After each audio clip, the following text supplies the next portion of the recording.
नमस्कार साथियों, मैं विवेक शर्मा। बायोकोड ऑनलाइन क्लास में आप सभी का स्वागत है। बेटा, एमपी टेट के लिए, UP TET, REET exam, CTET exam के लिए हमारा पर्यावरण के अंदर टॉपिक चल रहा था। बहुत ही महत्वपूर्ण टॉपिक था। टॉपिक का नाम था पारिस्थितिक तंत्र। जो बच्चे लास्ट क्लासों को नहीं ले पाए हैं, बेटा पहले वो लास्ट की क्लासों को पढ़ लें, जिससे उनको आगे समझने में आसानी रहेगी। क्लियर बेटा? तीसरी बात, पारिस्थितिक तंत्र में सबसे पहले आज हम लोग बात करेंगे कि पारिस्थितिक तंत्र का कार्य क्या है। लास्ट क्लास में आप लोगों को याद दिला दें कि लास्ट क्लास में हम लोगों ने देखा था कि विभिन्न प्रकार के जो पारिस्थितिक तंत्र होते हैं उनमें उत्पादक कौन सा होता है, प्राथमिक उपभोक्ता क्या होता है, द्वितीयक उपभोक्ता क्या होता है और तृतीयक उपभोक्ता क्या होता है। इसके अलावा बेटा हम लोगों ने बात की थी कि पारिस्थितिक तंत्र में ऊर्जा का प्रवाह किस तरीके से होता है। आज हम लोग बात करेंगे कि पारिस्थितिक तंत्र का मुख्य कार्य क्या है, तो खाद्य श्रृंखला और खाद्य जाल क्या होती है। आज इसके बारे में हम लोग बात करने वाले हैं। तो पारिस्थितिक तंत्र का बेटा आपको काम बता दें, पारिस्थितिक तंत्र का जो मुख्य काम होता है वो पहला काम है ऊर्जा का प्रवाह करना। पहला काम है ऊर्जा का प्रवाह, flow of energy. Flow of energy, ये इसका पहला काम है। आपसे एग्जाम के अंदर क्वेश्चन पूछा जाता है कि पारिस्थितिक तंत्र का मुख्य काम क्या है। दूसरा काम होता है खनिज पदार्थों का चक्रीकरण करना। खनिज पदार्थों का क्या करना? चक्रीकरण। क्लियर बेटा? Recycling of minerals. ये दो हमारे पारिस्थितिक तंत्र के मुख्य कार्य हैं। सबसे पहले बेटा हम समझेंगे ऊर्जा का प्रवाह। इसमें पहले एक चीज और समझ लेंगे कि हमारे पारिस्थितिक तंत्र में सबसे पहले जो सौर ऊर्जा होती है उसका संग्रहण होता है। हमारे जो उत्पादक हैं पारिस्थितिक तंत्र में, जो उत्पादक होते हैं वो सौर ऊर्जा को रासायनिक ऊर्जा में परिवर्तित करते हैं और उस पौधों के अंदर क्या करेंगे? संचित करते हैं। इसलिए हम लोगों ने उत्पादक को क्या बोला था? प्रथम पोषण स्तर। उत्पादक को हम लोगों ने प्रथम पोषण स्तर बोला था। क्यों? क्योंकि उत्पादक जो होते हैं वो सौर ऊर्जा को रासायनिक ऊर्जा में परिवर्तित करके संचित करते हैं। उसके बाद उनके अंदर जो ऊर्जा होती है वो आगे के पोषक स्तरों में क्या होता है? उसका प्रवाह होता है। क्लियर है? तीसरी बात, जो उत्पादक की ऊर्जा है वो किस में जाएगी? प्राथमिक उपभोक्ता में। प्राथमिक की किस में जाएगी? द्वितीयक में। द्वितीयक की किस में जाएगी? तृतीयक में। ये क्रम लगातार चलता रहता है। और ऊर्जा का प्रवाह कैसे होता है इस बात को लिंडमैन ने समझाया था। कौन सा नियम दिया था लिंडमैन ने? लिंडमैन का 10% का नियम, 10% लॉ, 10% लॉ ऑफ लिंडमैन। ये बात अपन लोगों ने पढ़ी थी। बेटा हमारे जो उत्पादक होते हैं, क्लियर है, हमारे जो फोटोसिंथेटिक जितने भी प्लांट वगैरह हैं ये सब क्या करते हैं? ट्रांसड्यूसर की तरह काम करते हैं, कन्वर्टर की तरह काम करते हैं। हमारे जो उत्पादक हैं, प्रोड्यूसर जो होते हैं, प्रोड्यूसर उत्पादक को, प्रोड्यूसर को ट्रांसड्यूसर कहते हैं। क्या कहते हैं इनको? ट्रांसड्यूसर।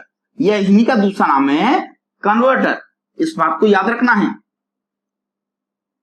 उत्पादक को ट्रांसड्यूसर या कन्वर्टर कहा जाता है। ये बहुत ही महत्वपूर्ण बात है, इस बात को हम लोग याद रखेंगे। ये क्वेश्चन बहुत इंपॉर्टेंट एग्जाम आ सकता है। दूसरा जो काम है, दूसरा काम क्या है? खनिज पदार्थों का चक्रीकरण करना। मैंने आप लोगों को लास्ट क्लास में बताया था कि खनिज पदार्थों के चक्रीकरण के लिए सबसे महत्वपूर्ण भूमिका किसकी होती है? सबसे महत्वपूर्ण भूमिका होती है अपघटक की। हमारे जो अपघटक हैं, अपघटक डिकम्पोजर की सबसे महत्वपूर्ण भूमिका है किसमें? खनिज पदार्थों के चक्रीकरण में। और अपघटक क्या होते हैं? इसमें कौन आते हैं? इसमें हमारे आएंगे जीवाणु और कवक, बैक्टीरिया एंड फंजाई। बैक्टीरिया आते हैं और साथ में फंजाई आते हैं। बैक्टीरिया और फंजाई ये दोनों क्या करते हैं? जब उत्पादक और उपभोक्ता की मृत्यु हो जाती है तो उसकी मृत्यु के पश्चात उनको तोड़ने का, सड़ाने का और गलाने का काम करते हैं। उनकी बॉडी में जो जटिल कार्बनिक पदार्थ हैं उनको तोड़ करके छोटे एवं सरल रासायनिक पदार्थों में परिवर्तित कर देते हैं। वे जो पोषक पदार्थ हैं टूटने के पश्चात, अपघटित होने के पश्चात कहां पर जाते हैं? उनकी लीचिंग हो जाती है और वो कहां चले जाते हैं? धीरे धीरे हमारी मिट्टी के अंदर चले जाते हैं, जिससे मिट्टी की उपजाऊ क्षमता बढ़ जाती है। क्लियर इतनी सी बात साथियों? इसके बाद जब उसी मिट्टी के अंदर हम लोग नए पौधे लगाते हैं तो जो पोषक पदार्थ हैं वो सब कहां चले जाएंगे? पौधे के अंदर, यानी उत्पादक के अंदर फिर से चले गए, उत्पादक के अंदर संचित होंगे। उत्पादक से कहां जाएंगे? जब उनको प्राथमिक उपभोक्ता अपने भोजन के रूप में उपयोग करेगा तो वो जो पोषक पदार्थ हैं सभी के सभी पोषक पदार्थ कहां जाएंगे?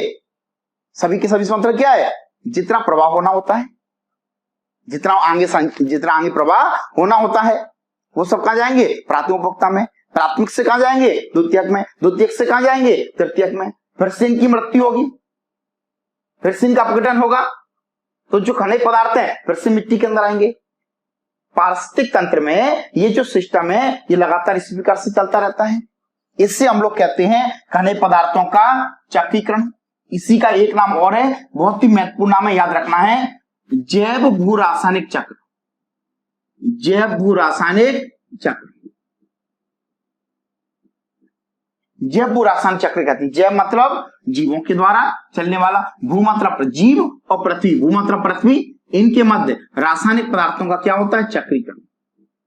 जैव भू रासायनिक चक्र भी कहते हैं। क्लियर तीसरी बात?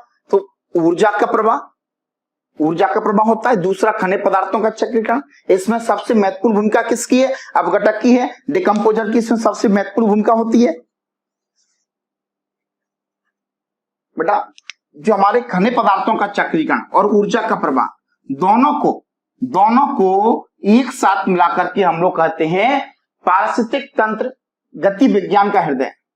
मैं लिख देता हूं, पारिस्थितिक तंत्र गतिक विज्ञान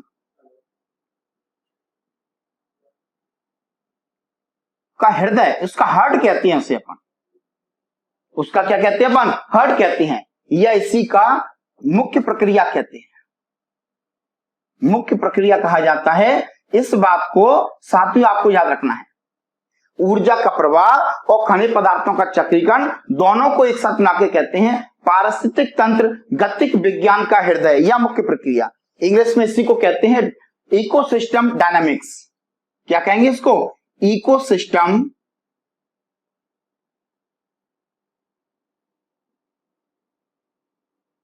डायनामिक्स कहते हैं, इकोसिस्टम डायनामिक्स कहा जाता है। क्लियर? तीसरी बात, ये बहुत ही महत्वपूर्ण बात है, इस बात को हम लोगों को याद रखना है, ये स्टार वाली बात है। तो ये हमारा पारिस्थितिक तंत्र का मुख्य कार्य है। एक बात आपको और बताई थी कि पारिस्थितिक तंत्र में ऊर्जा का जो प्रवाह होता है वो एक दिशी होता है। कैसा प्रवाह है? एक दिशी प्रवाह होता है। ठीक है क्या नहीं? इस बात को भी हम लोगों को याद रखना है, भूलना नहीं है। इसके बाद साथियों हम लोग बात करेंगे खाद्य श्रृंखला और खाद्य जाल के बारे में।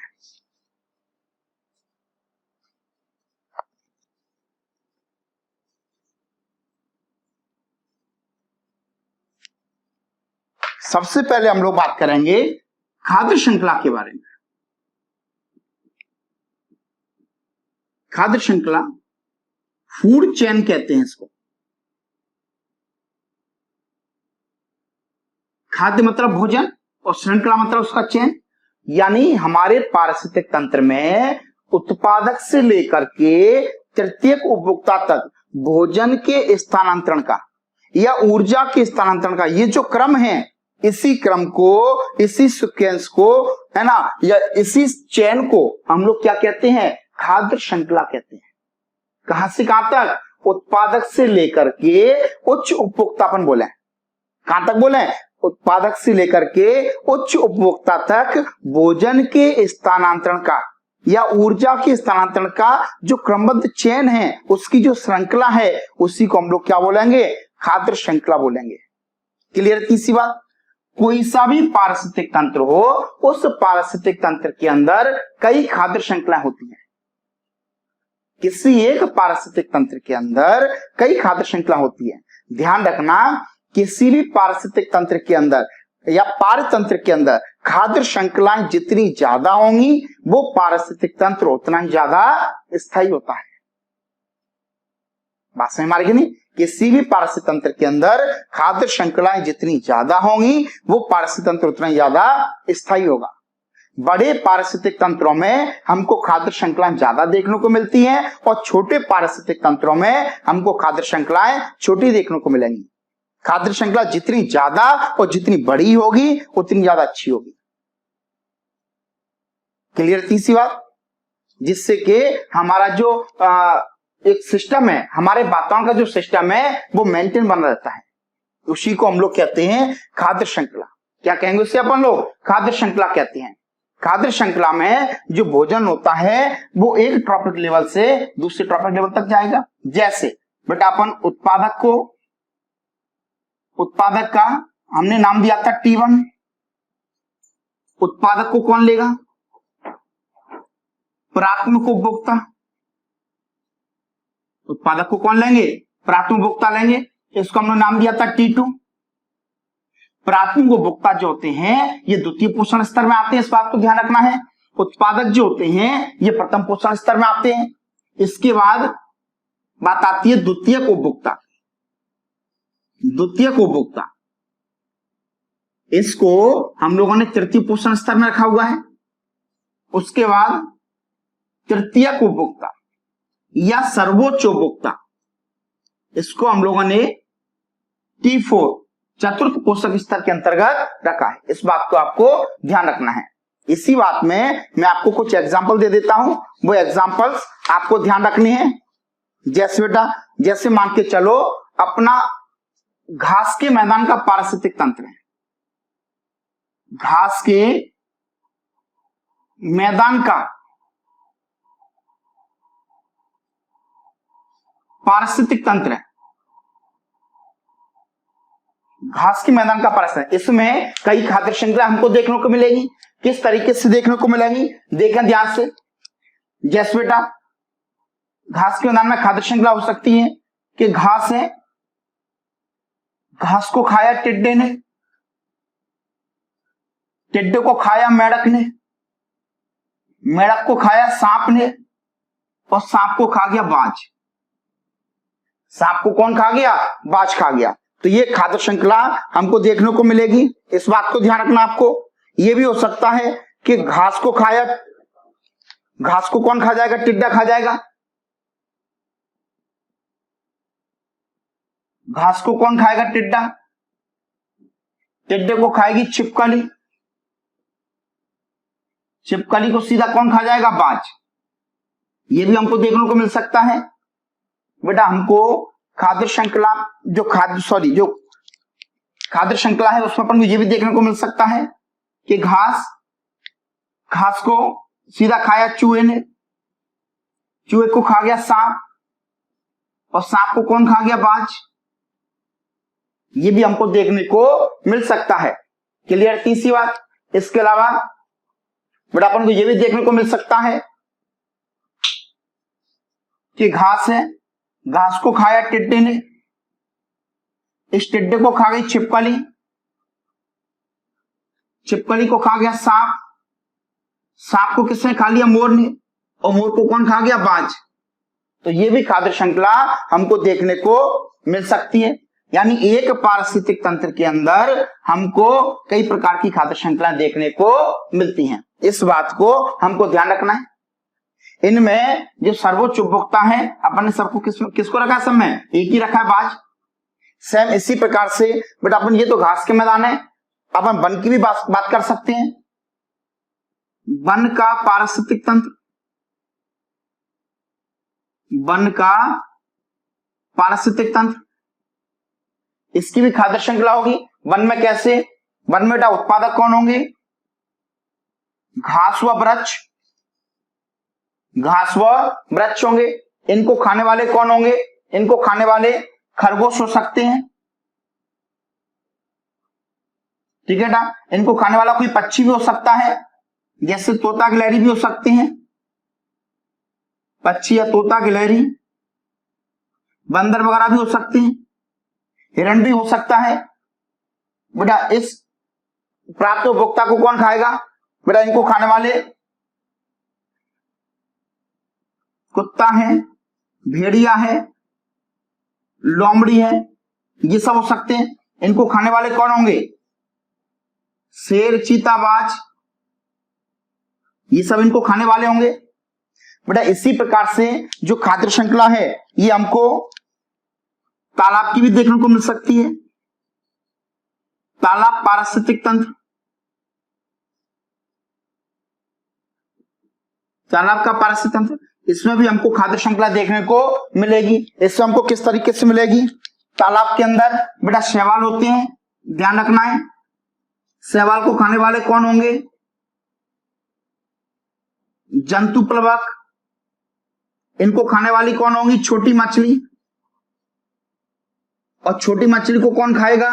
इनको खाने वाली बड़ी मछली होती है। इनको खाने वाली कौन होंगी? बड़ी मछली। तो साथियों इस बात को ध्यान से देखें, ये हमने खाद्य श्रृंखला के कुछ बेसिक एग्जाम्पल देखे हैं जो आप लोगों को क्वेश्चन के रूप में देखने को मिलेंगे। जरूरी नहीं कि आपको यही एग्जाम्पल देखने को मिलेंगे, एग्जाम्पल कोई सा भी हो, अपना उद्देश्य होता है उसके बेसिक को सीखना। उसके बेसिक को सीखेंगे तो सारी चीज हमारी क्लियर रहेंगी। घास के मैदान में मैंने आपको भी 4 तरह की बताई हैं, और भी ज्यादा हो सकती हैं। सेमेसी वन का जो पारिस्थितिक तंत्र है उसमें भी कई प्रकार की खाद्य श्रृंखला देखने को मिलेंगी। पहले आपको एक बात बताई कि किसी भी पारिस्थितिक तंत्र में खाद्य श्रृंखलाएं जितनी ज्यादा होंगी वो पारिस्थितिक तंत्र उतना ही ज्यादा स्थायी होगा। ना तो इनके एग्जाम्पल रटने हैं, ठीक है क्या नहीं, और ना ही ये देखना है कि किसी पारिस्थितिक तंत्र में कितनी ज्यादा खाद्य श्रृंखलाएं होती हैं। अरे जितनी ज्यादा होंगी उतना स्थायी होगा। संख्या में उनके याद नहीं रखनी होती कि किसमें कितनी होती है। आपके दिमाग में क्वेश्चन ये भी आ सकता है तो कि सर घास के मैदान में कितनी होंगी ये बता दो। अरे घास के मैदान कितनी होंगी ये नहीं बता सकते। घास के मैदान में कई खाद्य श्रृंखला होती है, संख्या कोई निश्चित नहीं होती है। बस एक बात याद रखना है कि जितनी ज्यादा खाद्य श्रृंखला होंगी सिस्टम उतना ज्यादा अधिक मजबूत होगा, उतना ज्यादा स्थायी होगा। ये हमारी खाद्य श्रृंखला और उसके अपन ने कुछ बेसिक एग्जांपल देखे। बट आप लोग चाहो तो इसका स्क्रीनशॉट ले लो।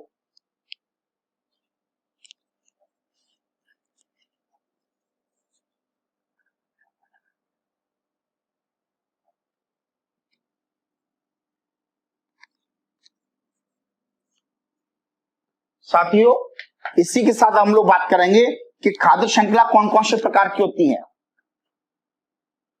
खाद्य श्रृंखला के प्रकार, खाद्य श्रृंखला जो होती है ये बेसिकली 3 प्रकार की होती है। कितने प्रकार की होती है? 3 प्रकार की। एक होती है परवच्छी खाद्य श्रृंखला, परवच्छी खाद्य श्रृंखला होती है। इसको हम लोग इंग्लिश में कहते हैं predator food chain. Predator food chain कहते हैं इसको। दूसरी बेटा हमारी जो खाद्य श्रृंखला है उसका नाम है परजीवी खाद्य श्रृंखला। परजीवी खाद्य श्रृंखला, इसको बोलते हैं parasitic food chain. Parasitic food chain कहते हैं। तीसरी जो खाद्य श्रृंखला हमारी है उसका नाम है मृतोपजीवी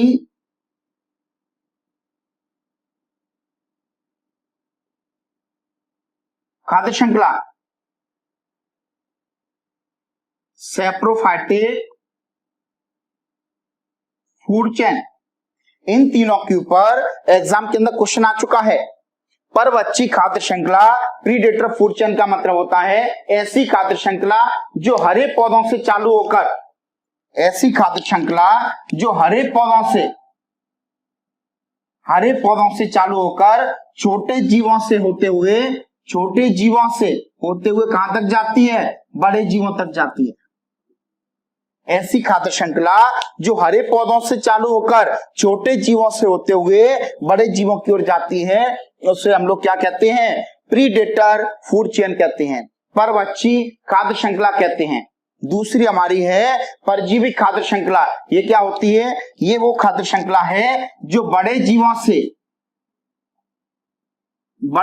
से छोटे जीवों की ओर जाती है, बड़े जीवों से छोटे जीवों की ओर जाती है, उसे हम लोग कहते हैं परजीवी खाद्य श्रृंखला। परभक्षी का मतलब जो हरे पौधों से स्टार्ट होकर छोटे जीवों से होते हुए कहां तक जाएगी? बड़े जीवों तक जाएगी। और परजीवी खाद्य श्रृंखला जो होती है ये बड़े जीवों से छोटे जीवों की ओर चलती है।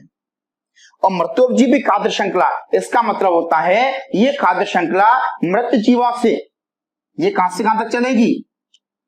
लिख देते हैं, मृत जीवों से सूक्ष्म जीवों की ओर चलती है,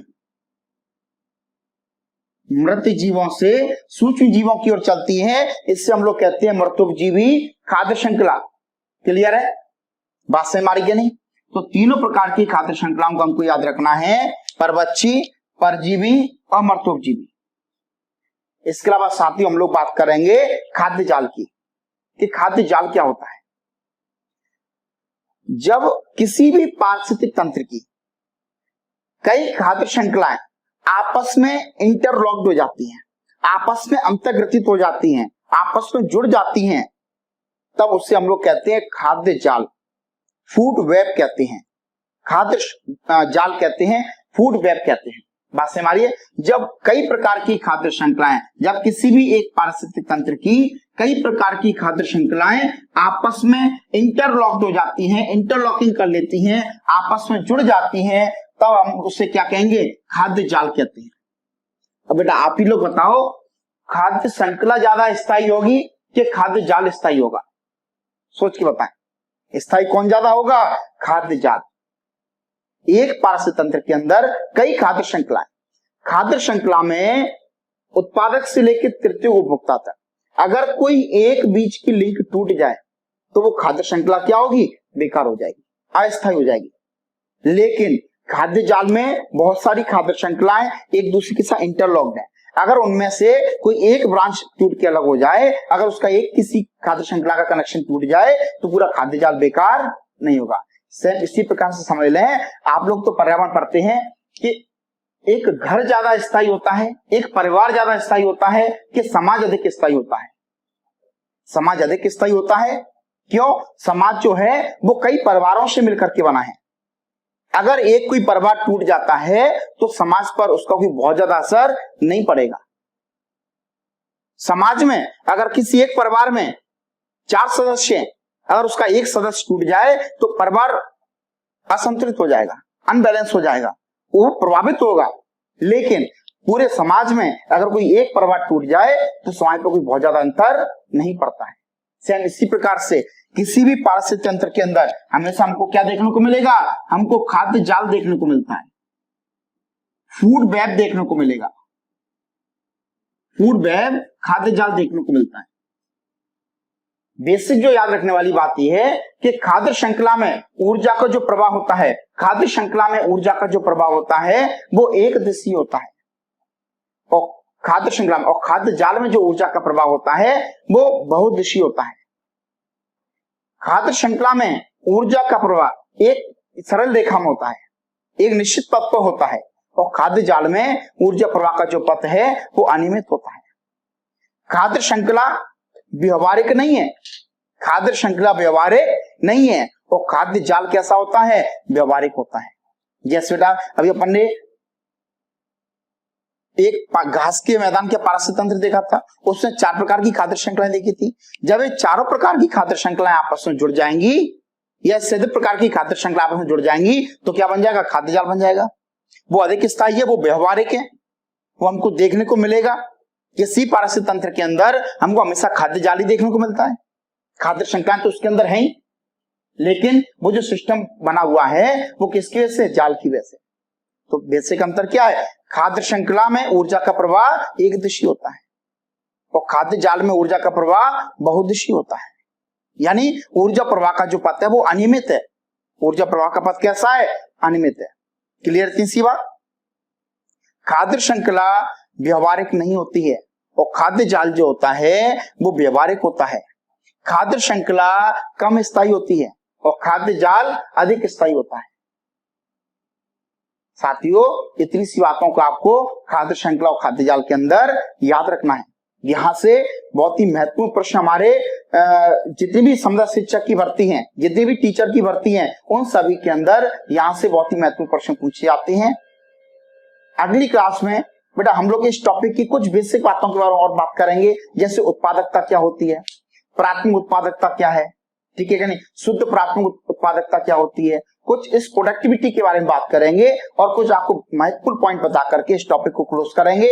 उसके बाद हम इस टॉपिक के अभी तक एग्जाम में जो क्वेश्चन आ चुके हैं उन सभी एग्जाम की प्रैक्टिस करेंगे और जिन क्वेश्चन के आने की संभावना है हम उनकी भी प्रैक्टिस करेंगे। साथ ही हमको लगातार पढ़ते रहना है, पढ़ाई को नहीं रोकना है। अगर 3 महीने आपने मेरा साथ दिया तो आपका संविदा के अंदर या किसी भी टीचर भर्ती के अंदर सिलेक्शन पक्का है। 3 महीने के अंदर उतनी पढ़ाई कर लेंगे, फिर आप कोई सा भी एग्जाम दो, कहीं कोई आपको प्रॉब्लम नहीं आएगी। इसलिए लगातार पढ़ते रहना है। धन्यवाद।